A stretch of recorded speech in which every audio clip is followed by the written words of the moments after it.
వికారాబాద్ రైతు బజార్కు ఈరోజు BJP party తరఫున మేము విజిట్ చేయడం జరిగింది.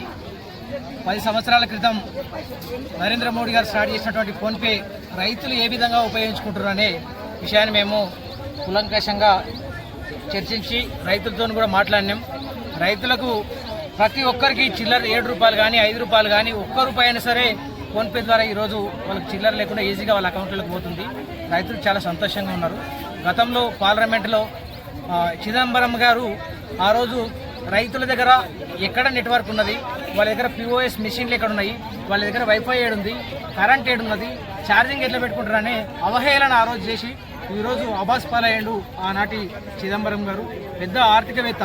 ఈరోజు నరేంద్ర మోడీ గారు 10 సంవత్సరాల తర్వాత డిజిటల్ ఇండియా ఏ విధంగా ఉంటుందని ప్రపంచంలో ఈరోజు డిజిటల్ ఇండియాగా నిరూపించడం జరిగింది. ఈరోజు రైతు దగ్గర కూడా 5 రూపాయలు 10 రూపాయలు ఫోన్పే స్కాన్ చేస్తే ఈరోజు రైతు అకౌంట్లకు పోతున్నాయి.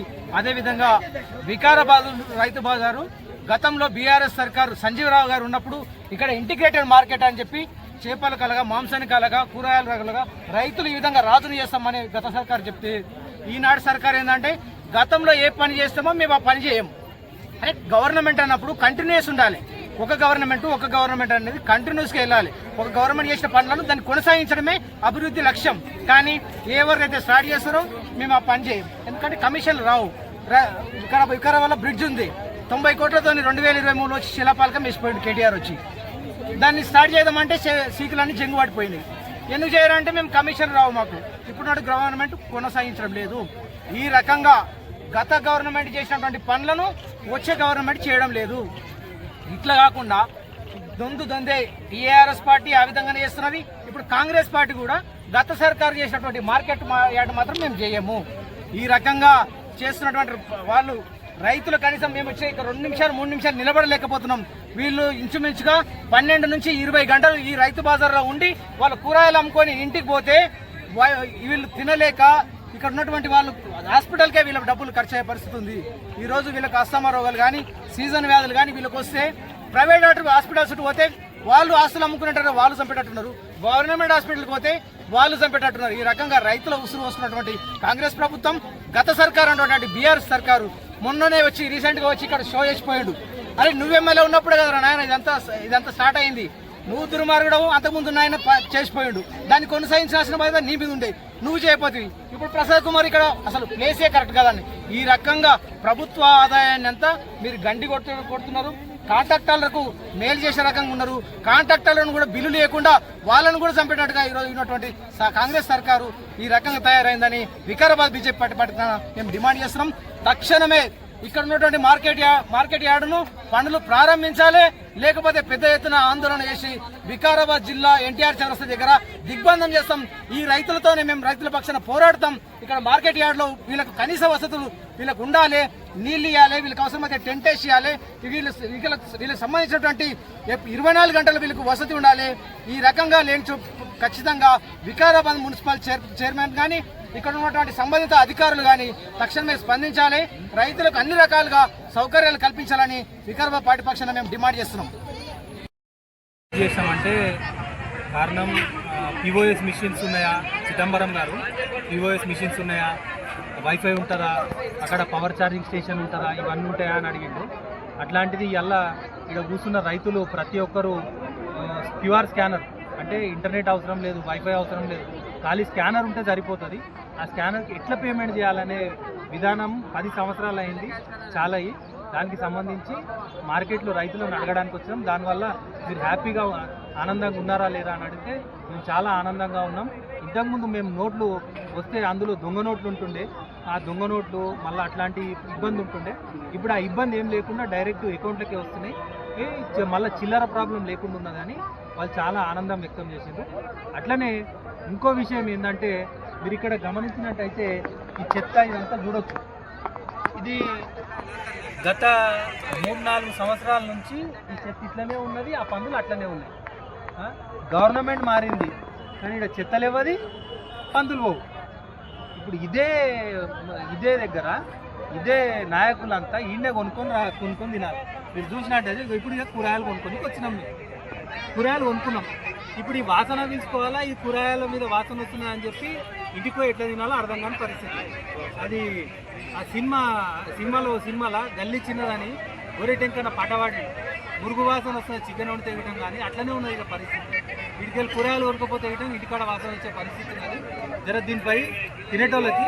కాబట్టి దీనిపై దృష్టి సారించి ఇంటిగ్రేటెడ్ మార్కెట్ పేరు మీద సగం సగం పనులు చేసి వదిలేసిపోయినరు. అట్లా కాకుండా దీన్ని ఫుల్గా కంప్లీట్ చేసి ఈ వికారాబాద్ పట్టణంలో ఒక ఇంటిగ్రేటెడ్ మార్కెట్ని సెట్ చేసి మంచిగా రైతులకి అవకాశాలను కల్పించాలని చెప్పి కోరుకుంటున్నా. లేదంటే దీనికి సంబంధించి ఇది క్లీన్ చేయని ఎడల మార్కెట్ కమిటీ యాజమాన్యం ఏదైతే దీని తక్షణం చర్యలు తీసుకోకపోతే దీన్ని తగిన పరిణామాలు రాను చూస్తారని చెప్పి హెచ్చరిస్తారు. ఖబర్దార్ కాంగ్రెస్ పార్టీ, ఖబర్దార్.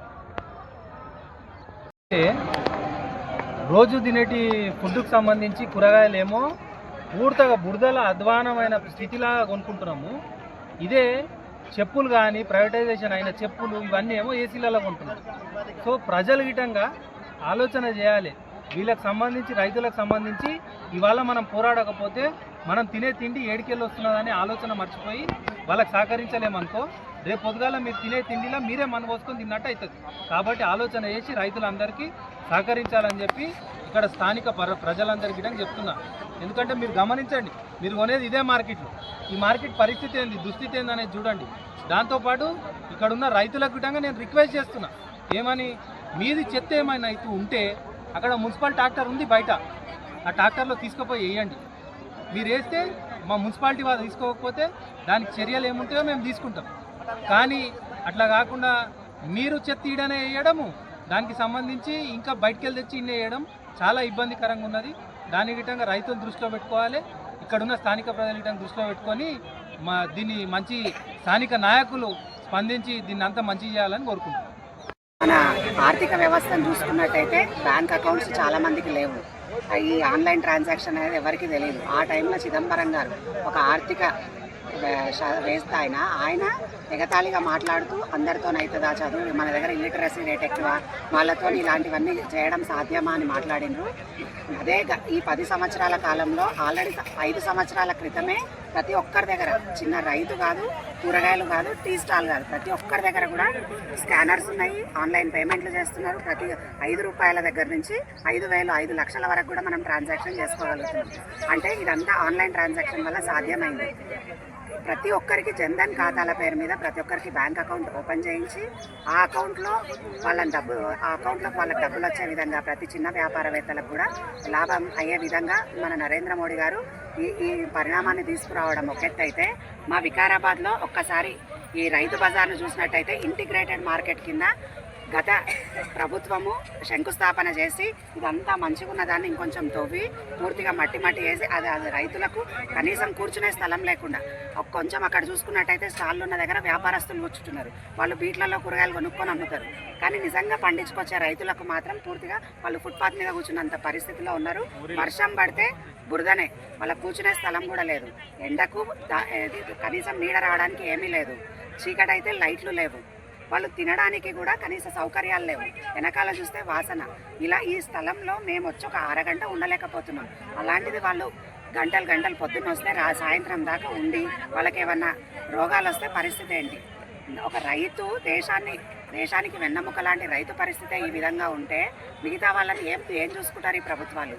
కాబట్టి ఇమ్మీడియట్గా ఫస్ట్ అర్జెంటుగా ఈ ఇంటిగ్రేటెడ్ మార్కెట్ పనులను పూర్తి చేసి ఈ మార్కెట్ను దాని రూపురేఖలు ఏదైతే ప్లానింగ్ ఉందో ఆ ప్లానింగ్ ప్రకారం తీర్చిదిద్ది రైతులకు అనుకూలంగా ఉండే విధంగా చేస్తారని ఈ ప్రభుత్వాన్ని కోరుకుంటున్నాం. అదేగాక హెచ్చరిస్తున్నాం. ఒకవేళ అది కాకపోతే మాత్రం మేము రైతులను పట్టుకొని ఉద్యమాలు చేయడానికి కూడా సిద్ధంగా ఉన్నాము. ఎటు తిరిగి ప్రభుత్వము ప్రజల కోసం పనిచేయాలి కానీ ప్రభుత్వం వాళ్ళ కడుపులు నింపుకోవడానికి పనిచేయడం కాదు. ప్రజల బాగోగులే ప్రభుత్వ లక్ష్యంగా పనిచేయాలి. కాబట్టి రైతుల పక్షాన మేమున్నాము.